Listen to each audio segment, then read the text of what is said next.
할렐루야. 열왕기하 8장 16절에서 24절까지 말씀을 함께 봤습니다. 오늘 말씀의 제목을 이렇게 정했습니다. 항상 등불을 줄이라 라고 정했습니다.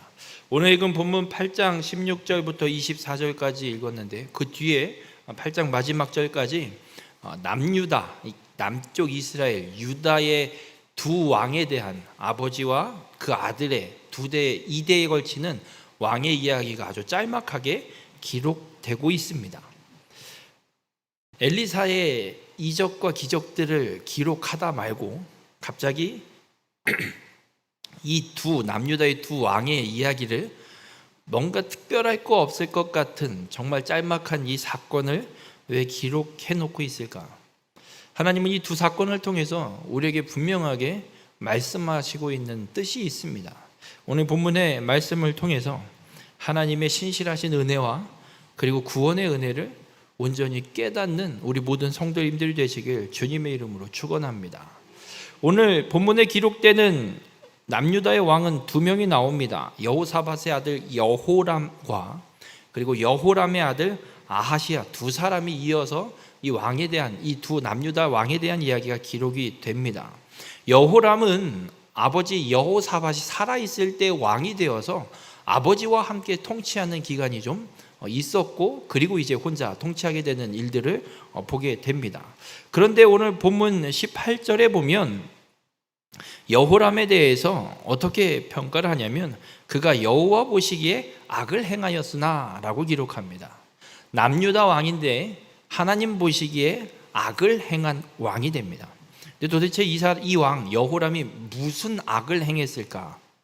그 앞에 18절 초반에 어떻게 기록되어 있냐면 그가 이스라엘 왕들의 길을 가서 아합의 집과 같이 하였으니 아합이 행한 일을 이 여호람도 똑같이 따라 했다라고 기록합니다. 그리고 이는 아합의 딸이 그의 아내가 되었음이라 라고 기록합니다.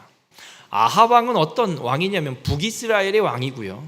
아버지 오므리 왕 때부터 아합 왕까지 이어지면서 북이스라엘에 엄청난 부가 임하게 됩니다. 그래서 엄청난 큰 강대국이 되고 북쪽에 있는 아람이라는 나라도 북이스라엘에 조공을 바치는 속국이 되는 식민지 통치를 받는 이런 수준의 엄청난 대국으로 이 강국으로 북이스라엘이 성장하게 된 왕이 오므리 왕 그리고 아합 왕에 이어지는 사건입니다.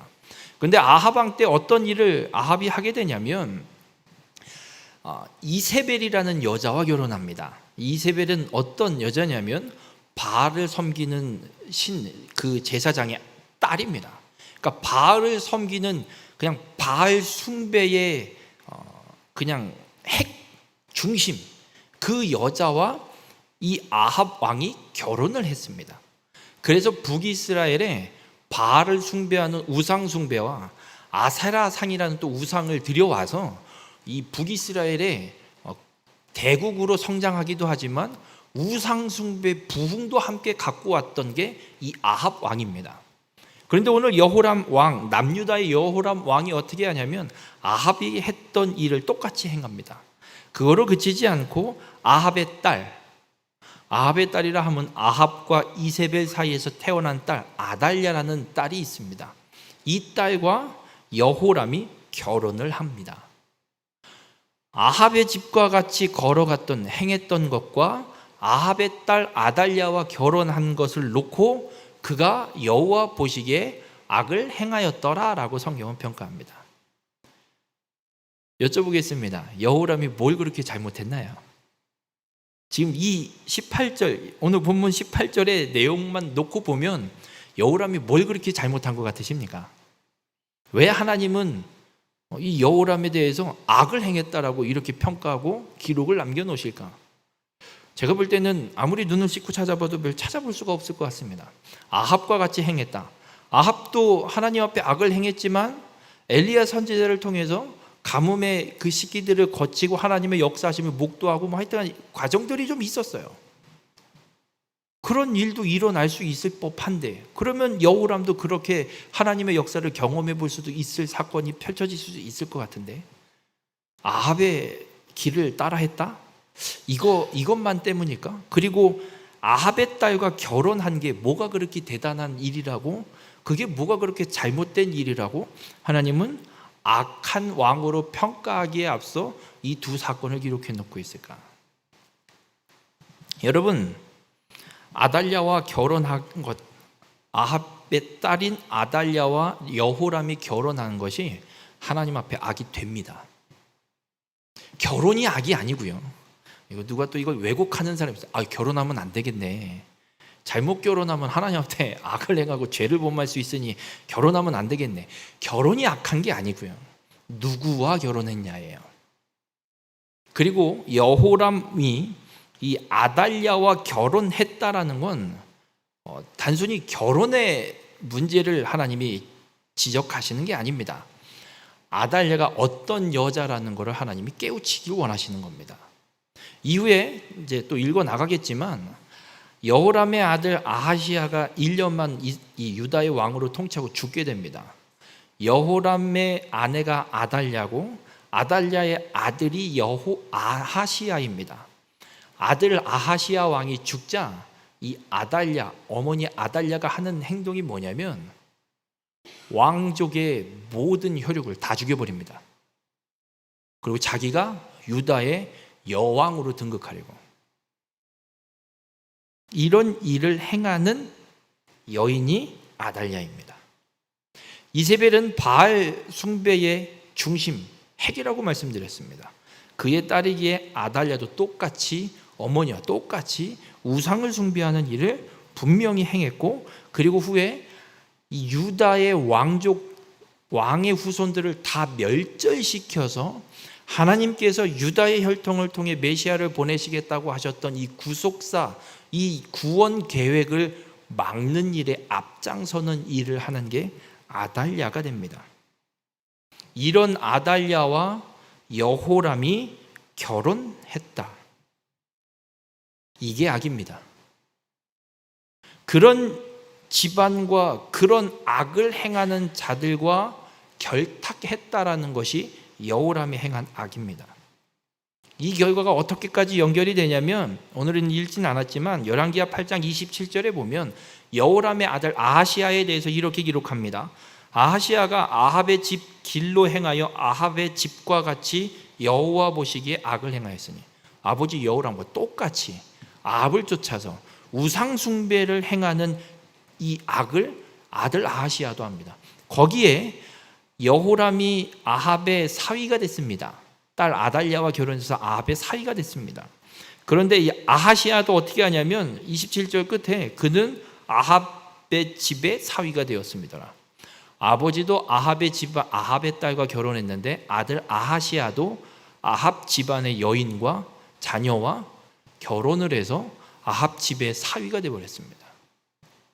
여러분, 아합 집안의 사위가 됐다는 얘기는 바알을 숭배하고 아세라상을 숭배하는 우상 숭배에 함께 동참하고 결탁했다라는 의미를 갖고 있습니다. 여러분, 하나님 보시기에 악을 행하는 건 하나님을 섬기지 않고 우상을 숭배하고 다른 신을 섬기고 이 땅의 피조물들, 형상, 우상을 쫓아 행하는 것, 이것, 하나님을 떠나는 것, 이것이 악임을 하나님은 오늘 우리에게 말씀해주고 있습니다. 우리 모든 성도님들, 오늘 여호람과 아하시야는 남유다, 하나님께서 메시아를 이 땅에 보내시겠다고 약속하셨던 혈통을 지켜가야 되는 왕임에도 불구하고 우상 숭배와 결탁하는 악을 하나님 앞에 행하고 있습니다. 우리 모든 성도님들, 우리가 이 사건을 통해서 분명히 기억할 것은 하나님 외에 다른 신을 섬기는 것, 하나님 외에 다른 것을 섬기고 우상을 섬기는 것, 이것은 하나님 앞에 악이 됨을 잊지 마시길 바랍니다. 타협도 하나님은 허락지 않습니다. 이 정도는 하나님 앞에 이 정도는 없습니다. 하나님 앞에는 흑 아니면 백입니다. 좌 아니면 우입니다. 중간은 없습니다. 하나님 앞에서. 하나님이 아닌 다른 뭔가와 조금이라도 결탁이 되거나 타협점이 보인다? 그건 하나님을 떠난 것과 똑같습니다.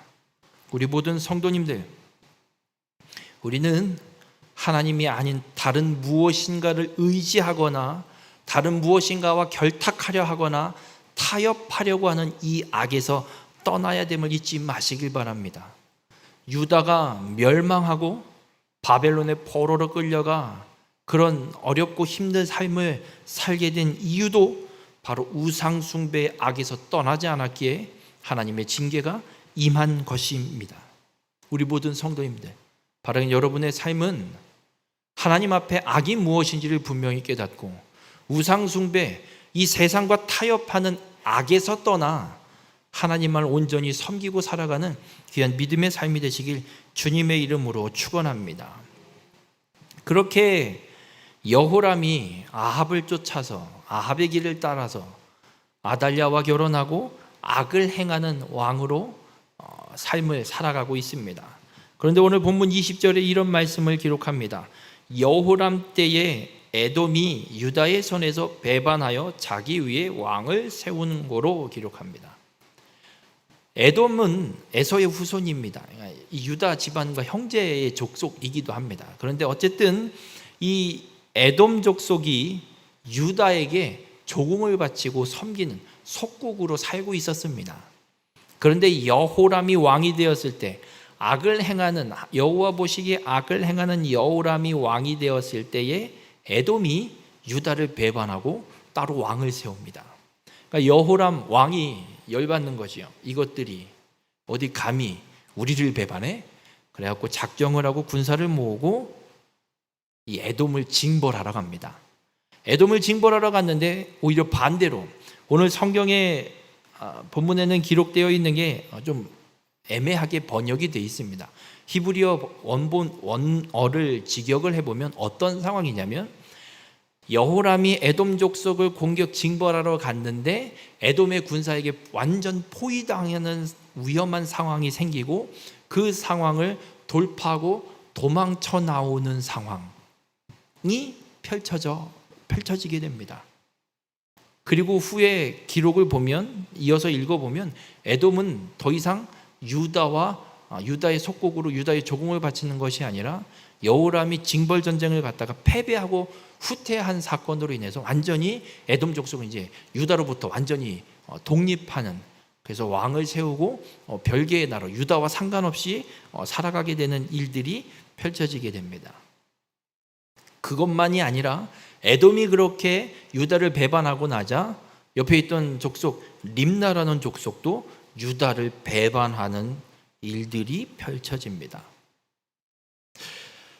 왕인데 여쭤보겠습니다. 8년 통치하는 동안 아버지 때에는 조공을 바치던 속국이 그 8년 통치하는데 다 배반을 하고 독립해서 도망 나가버리고 더 이상 뭔가를 얻을 수 없는, 수입이 생기지 않는 이런 상황이 펼쳐지는 거면 좋은 상황인 걸까요? 안 좋은 상황일까요? 안 좋죠. 왜 내가 아버지 때는 잘 바치던 놈들이 왜 자꾸 배반을 하지? 기분이 여호람이 좋지 않을 겁니다. 근데 여호람이 어쨌든 8년을 통치하고 죽고 그 아들 아하시야가 왕이 되는데, 아하시야도 어떤 일을 하냐면 북이스라엘과 동맹을 맺고 아람을 공격하는 일들이 펼쳐집니다. 그런데 아하시야 왕은 왕이 되고 나서 1년밖에 통치를 못합니다. 비운의 왕입니다. 아버지도 8년밖에 못했는데 아들 아하시야는 더 짧아요. 1년 정도밖에 안 돼요. 그러고 바로 죽습니다.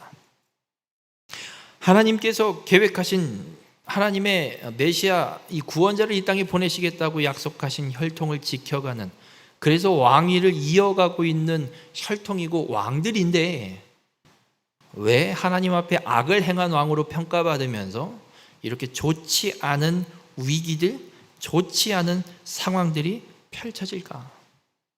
이유는 하나밖에 없습니다. 하나님 앞에 악을 행했기 때문에. 여러분, 하나님 앞에 악을 행하는 자들에게는 이런 위기와 문제가 분명 발생할 수 있습니다. 발생 안 할 수도 있습니다. 그런데 성경에서 오늘 우리에게 말씀하고 있는 건 악을 행하는 자에게, 죄를 짓는 자에게 위기가 찾아오는 걸 우리에게 말씀하고 있습니다. 왜 이런 위기가 찾아오냐예요. 죄를 짓고 악을 행하는 자들에게 왜 이런 문제 혹은 이런 위기, 어려운 상황들이 왜 펼쳐지냐예요. 이유를 하나 찾아보려면 인간이 가장 처음 죄를 지었을 때 그때 어떤 일이 있었는지를 좀 살펴보겠습니다. 창세기 3장에 보면 에덴 동산에서 하나님과 함께 잘 에덴을 경작하고 지키던 아담과 하와가 하나님의 말씀을 거역하는 죄를 범합니다. 먹으면 죽으리라 했던 그 나무 열매를 따 먹는 죄를 범합니다. 그때 하나님께서 아담과 하와 그리고 그 하와를 유혹해서 따먹게 만든 뱀까지 불러놓고 그들에게 저주와 심판의 말씀을 선포하십니다. 그때 하신 말씀 중에 창세기 3장 17절과 18절에 아담에게 하나님이 이런 말씀을 합니다. 내가 내 아내의 말을 듣고 내가 내게 먹지 말라 한 나무의 열매를 먹었은즉 땅은 너로 말미암아 저주를 받고 너는 내 평생에 수고하여야 그 소산을 먹으리라.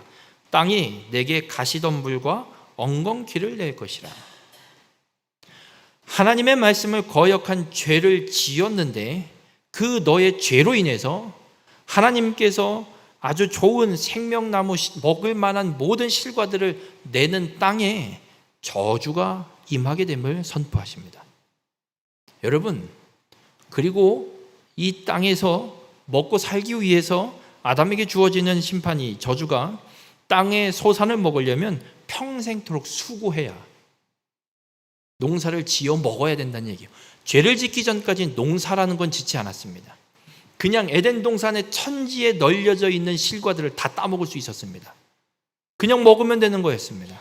그런데 죄로 인해서 수고해야 하고 수고하지 않으면 먹을 수 없는, 그리고 땅이 내게 가시덤불과 엉겅퀴를 낼 것이라. 이렇게 가문데 풀은 안 죽어요. 희한하죠? 왜 그런 줄 아세요? 풀이 세서? 아니요. 하나님 말씀 때문이에요. 인간의 죄로 인해서 하나님이 저주하신 말씀이 땅이 내게 가시덤불과 엉겅퀴를 낼 것이래요. 이렇게 가문데도 풀이 죽지 않고 저렇게 뻣뻣하게 살아있는 건 인간의 죄로 인한 저주입니다. 하나님의 말씀입니다. 여러분, 우리가 하나님 앞에 악을 행할 때, 하나님 앞에 죄를 지을 때 위기가 찾아온다고요. 이유는 여기에 있습니다. 우리의 죄 때문에, 내가 행한 악 때문에. 하나님의 말씀을 선포하시고 있는 것처럼 이 땅은 우리에게 선한 것, 좋은 것 내지 않습니다. 가시덤불과 엉겅퀴밖에 내지 않습니다. 우리가 먹으려면요, 땅을 일구고 심고 수고하지 않으면 먹을 수가 없습니다. 우리 모든 성도님들, 우리의 삶에 만약 갑작스런 위기가 찾아오고 있다면, 어려운 상황이 찾아오고 있다면 먼저 점검해 볼 건 내가 하나님 앞에 악을 행한 것이 있는가? 내가 하나님 앞에 하나님의 뜻을 거역하고 듣지 않고 하나님의 말씀을 듣지 않고 내 욕심과 내 생각대로 행한 일이 있었던가? 점검해 보시길 바랍니다. 오늘 여호람과 아하시야에게 위기가 찾아오는 것, 바로 하나님의 말씀을 거역하는 죄를 지었기 때문에 그 결과로 이런 일들이 펼쳐지고 있습니다. 여러분, 유다가 지금 이 열왕기서를 읽고 있는 건 바벨론의 포로로 끌려가서 살고 있는 유다의 남은 자들이에요. 이들이 읽을 때 생각하게 되는 거죠. 우리 민족이 이렇게 된 것, 선지자를 통해서 하나님 끊임없이 우상 숭배에서 떠나 돌이키라 말씀하셨는데 그 말씀을 끝까지 듣지 않고 우상 숭배를 행했던 결과가 나라가 멸망하고 성전도 무너지고 우리는 지금 바벨론의 포로로 끌려와 있는 것. 여러분, 그렇습니다. 죄는 우리에게 가시덤불과 엉겅퀴만 갖고 옵니다. 우리 모든 성도님들, 우리가 만약 평탄한 길을 가길 원한다면 하나님의 거룩한 뜻을 이루는 삶을 살아가야 됩니다. 내 욕심대로 살아가는 것이 아니라, 악을 행하는 것이 아니라 하나님의 말씀과 하나님의 뜻대로 걸어가야 합니다. 만약 여러분의 삶이 평탄한 길이 아니라 죄로 인한 위기와 어려움과 문제들이 제 앞에 놓여 있다면 내가 하나님 앞에 행한 악이 무엇인지를 점검하시고 그 악에서 돌이켜 하나님의 뜻 가운데로 걸어가는 우리 모든 성도님들이 되시길 주님의 이름으로 축원합니다. 그러면 그렇게 악을 행한 이 여호람과 아하시야, 이 남유다 왕들을 이렇게 죽게 만드시고 그리고 아달랴로 왕의 후손들을 다 멸절시키는 사건을 이루어 가신다 그러면 하나님께서 그럼 이제 유다를 버리시는 걸까? 하나님이 유다를 버리신다면 그건 하나님 약속을 지키는 게 아니신데 어떻게 하시는가? 오늘 본문 19절에는 이렇게 기록합니다. 여호와께서 그의 종 다윗을 위하여 유다 멸하기를 즐겨하지 아니하셨으니, 하나님께서 악을 행한 유다의 족속, 유다의 왕위를, 여호람과 아하시아의 왕위를 징계하실 만도 한데 에돔 족속이 배반하고 림나가 배반하고 아하시아는 1년밖에 통치 못하고 이런 사건들이 펼쳐지면서 하나님이 징계해서 없애버리고 다시 하실 만도 한데 성경은 기록합니다. 하나님이 다윗을 위해 유다 멸하기를 즐겨하시지 않는데요. 유다는 멸망하지 않을 거래요. 특별히 하나님께서 약속하신 창세기 49장 10절에 실로가 오시기까지, 메시아가 오시기까지 통치자의 지팡이가, 통치자의 규가 이 유다 지파, 유다의 자손에서 떠나지 않게 하시겠다라는 하나님의 이 약속을 하나님이 지키실 것을 분명하게 말씀하고 있는 거예요. 우리 모든 성도님들, 하나님이 다윗에게 하신 약속이 하나 있어요. 다윗에게 어떤 약속을 하셨냐면, 다윗이 성전을 짓고 싶어서 하나님 앞에 이야기했을 때 하나님이 나단 선지자를 통해서 얘기해요. 너 말고 네 아들이 할 거야. 그러면서 하신 약속이 무엇이냐면 사무엘하 7장 13절에 그는 내 이름을 위하여 집을 건축할 것이요 나는 그의 나라 왕위를 영원히 형구하게 하리라. 하나님이 다윗의 아들을 통해서 성전을 건축하게 하고 그 아들 이후로 펼쳐지는 왕위를 하나님이 영원히 세워놓겠다라고, 무너지지 않게 만들어 멸망시키지 않겠다고 분명하게 약속하고 있습니다. 창세기 49장의 유다 지파, 유다를 통해 유다에게 주신 약속과 다윗에게 주신 이 약속 때문에 하나님은 지금 악을 행하는 유다의 왕과 그의 백성들을 멸하기를 즐겨하지 않고 참으신다라고 말씀하고 있어요.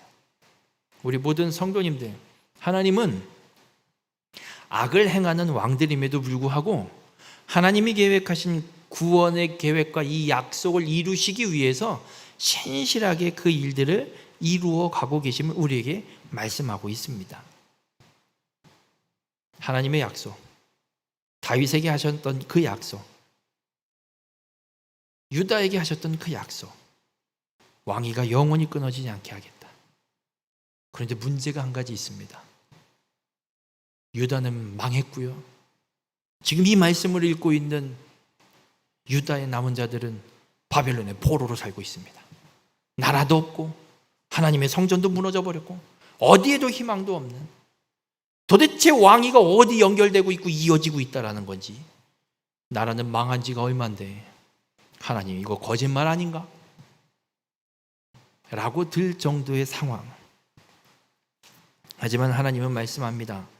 하나님이 신실하게 유다의 왕위를 끊지 않고 이어가실 겁니다.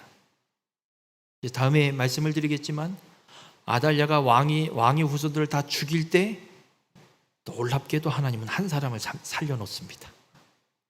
그래서 그 왕위를 이어가게 하십니다.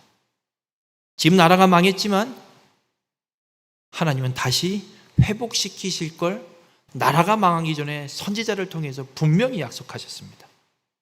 지금 바벨론의 포로로 끌려가서 살고 있는 유다의 남은 자들에게 하나님은 말씀합니다. 내가 다시 회복시킬 거다. 메시아를 이 땅에 보낼 때까지 보내기 위해서, 그 약속을 지키기 위해서 내가 분명히 너희를 회복시키실 것을 하나님은 말씀하고 있습니다. 그리고 하나님이 다윗의 아들의 왕위가 영원히 멸하지 않게 이어가기 견고하게 하시겠다는 이 약속은 단순히 인간의 왕위를 말씀하시는 것이 아닙니다.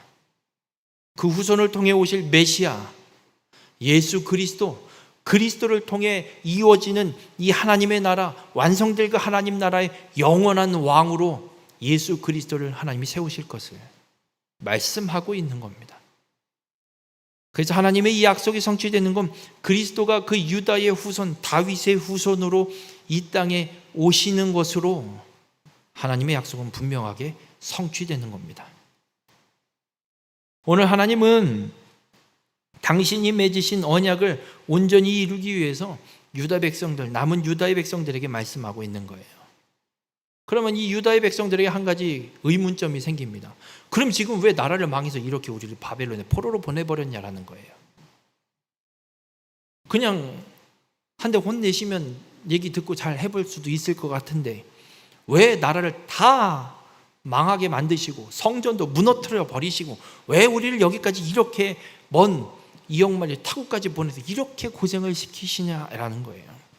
하나님이 하시는 말씀이 다윗에게 하시는 말씀이 사무엘하 7장 14절에 이런 말씀을 하십니다.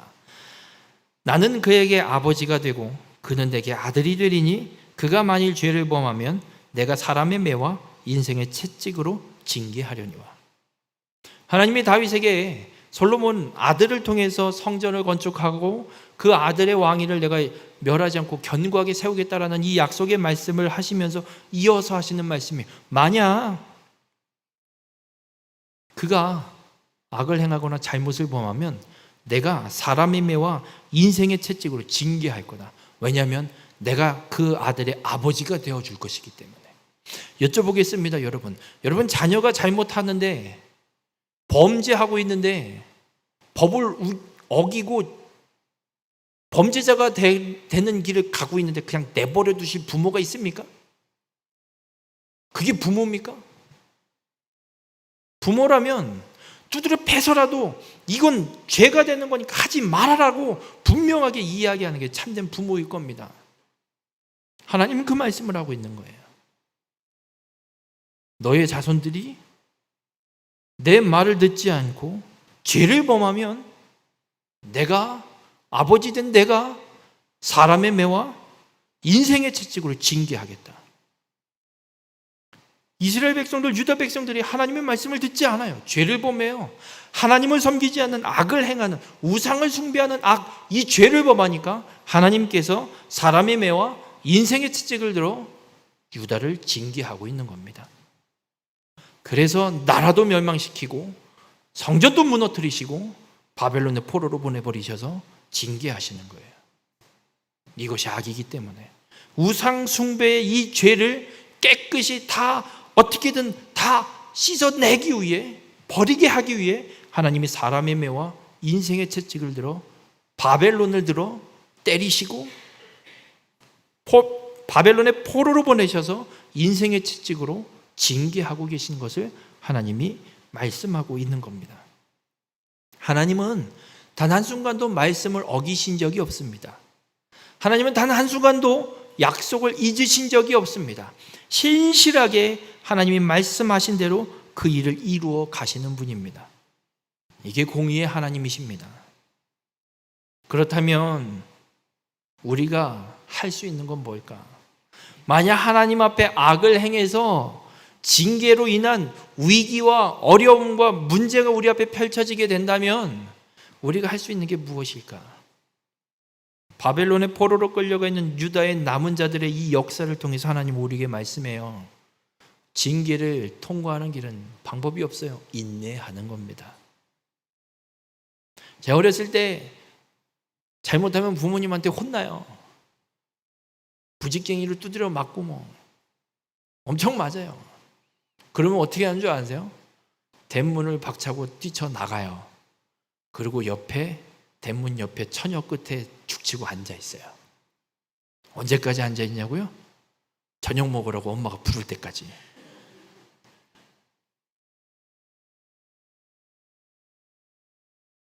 잘못하면 혼나는 게 맞습니다. 징계받는 게 맞습니다. 그 징계를 통과하는 방법은 다른 게 아니에요. 하나님께서 약속을 분명히 이루실 걸 믿고 인내하고 기다리는 거예요. 바벨론의 포로로 끌려간 유다의 남은 자들도요, 70년 회복 하나님의 약속이 있었어요. 이들이 할 건 애굽으로 가거나 다른 데로 가는 게 아니에요. 하나님이 말씀하신 대로 바벨론에 그냥 포로로 끌려가서 포로로 살면서 하나님이 회복하실 그때를 기다리는 거예요.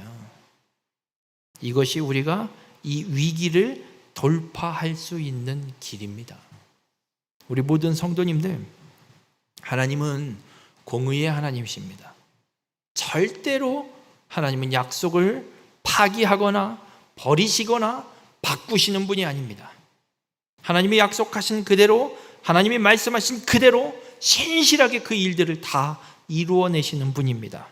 이 약속을, 이 하나님을 믿고 여러분의 삶에 혹여라도 악과 죄로 인한 위기와 어려움과 징계의 상황이 펼쳐진다면 믿음으로 끝까지 인내하는 자가 되시길 바랍니다.